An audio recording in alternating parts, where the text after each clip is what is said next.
With the release of DLC4, Psycho Krieg and the fantastic Fustercluck imminent, we thought it would be fun to revisit our old predictions, as our ideas have changed a bit since the trailer release.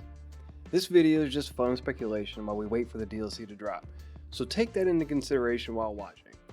We will have some random footage in the background if you wanted to just tab away and listen to this like a podcast. We'd also like to read your own predictions in the comments section if interested. And that said, away we go. First up is our story predictions. We doubt our idea of a VR simulated mission similar to the one on Necrotafeo will make an appearance. We anticipate the end goal of the DLC is to show us how and why Krieg got to his current state and potentially a way to bring him back to normalcy. We think Maya's death will actually be a subplot in an effort to appeal to more casual fans. It was inferred that Krieg has a Vault Hunter-esque past and would basically loot planets for items to help others. This ties in well with the one rule to not hurt innocents as he struggles to control his inner voice. We still think he will break this rule at least once. His past will be brought up and explored more in detail. The DLC is shaping up to be an origin story, so we will see the experimentation that is apparently the cause of the psycho transformations. Most likely this will require us to find a MacGuffin or fight some sort of boss or inner demon at the end in an effort to give the impression Krieg can be turned back to a normal human with a plot convenient antidote of some sort. We'll find out about Krieg's past and hypothesize a cure of some sort so we have something to go after that is potentially tangible during the DLC. There's a good chance Krieg won't be able to get back to his old self, or he will be able to but will choose not to, showing us that he and his psycho personality are in a symbiotic relationship that he's able to control somehow. Additionally, the audience might be given the impression we could save Maya somehow, but we really doubt that will happen. Gearbox is known for being able to pull some heartstrings when needed, and this DLC will be no different. Our guess is that they will meet, and we will proceed to chop onions as we learn they can't ever be together. But this will give him closure that he needs to move on. Maybe Krieg could turn out to be the first male siren, who knows? I mean, with that power they could be together. I don't know, we'll see. In the end, we should know Krieg's backstory, how he handles the news of Maya's death, and he might even become at least an NPC on Sanctuary after the DLC. We seriously doubt he will be a playable character again, at least not for a while. We anticipate it will be at least a year or more before there are even rumors of new characters. Next up, items. With each new DLC, there's an influx of new meta items, and this will be the same. We are anticipating more melee-based weapons and items since Krieg is known for his melee skills in Borderlands 2. Our stretch guess is that we will get a Buzz Axe at the end of the DLC as a reward, and it will be our first true melee weapon for Borderlands 3. Vehicles, skins, heads, and trinkets. These are all pretty much standard. I think that we will actually get a meat bicycle to ride though. I will die if it has a little bell thing on the handlebars. We are anticipating the existing zero capacity shields will be fixed and working since the Rough Rider shield was part of a meta build for Krieg at one point. Artifacts.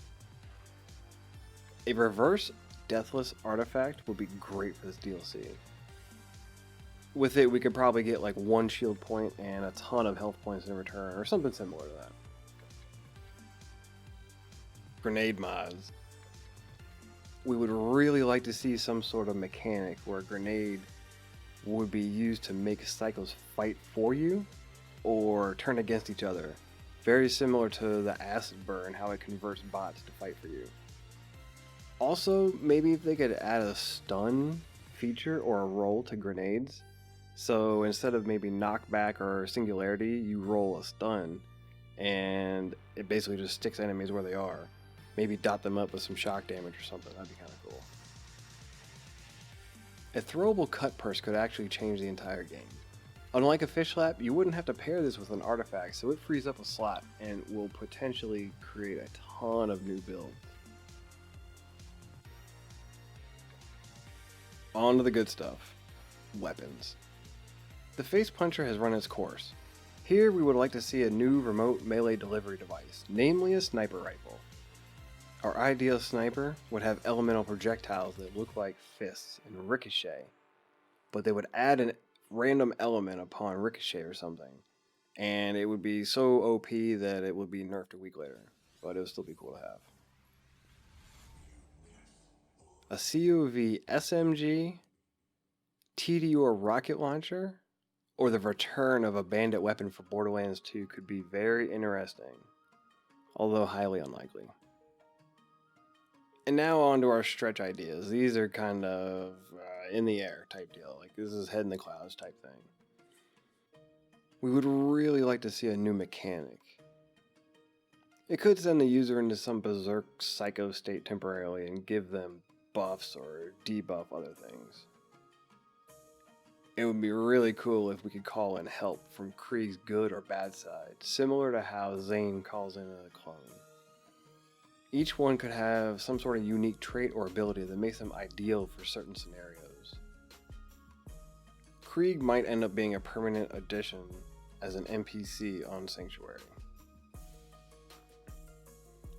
Portals will make a return and be used heavily. The last DLC seemed to prove their viability as a useful mechanic and not a gimmick. Also introduced in the last DLC was the series' first narrator. It was implemented very well. We think it was a beta for this DLC and both Kriegs will take turns narrating. Ava will get a redemption arc by either overcoming her depression from causing Maya's death to combine her siren powers and contact her for Krieg or something similar to that. Or she might have to sacrifice herself. It is documented that siren powers can pass from one character to another. So maybe exchanging a life force seems to be like a plot device that could come in handy here. There could be a new Slaughter Shaft type or arena, and trials would be great, but only if we could get some guaranteed drops. We anticipate at least one carryover weapon from Borderlands 2 for the complete nostalgia hook. The fastball will get buffed again, as will the Herald. We will almost certainly get a new COV weapon, and it's most likely going to be an assault rifle or a pistol considering their existing selection in the story now. The introduction of a shotgun or sniper would be amazing. Lastly, we think Krieg will end up dying in the end as a way to be with Maya, but are not really sure how that could play out. We think Gearbox will attempt tasteful expectation subversion tactics here. So there we have it, our updated predictions less than 24 hours prior to DLC4 release. Keep in mind this is just for fun and we have no inside knowledge about any of this. Please feel free to post your own predictions or tell us what we got wrong in the comments. Thanks very much for watching our Borderlands 3 DLC prediction video. If you enjoyed it, please consider leaving a like and sharing the video. If you'd like to be notified when we post new content, please consider hitting the red subscribe button and turning on notifications. It's totally free and helps the channel out. Thanks again for watching. Be well and happy farming. With the release of DLC 4, Psycho Krieg and the Fantastic Clusterfuck.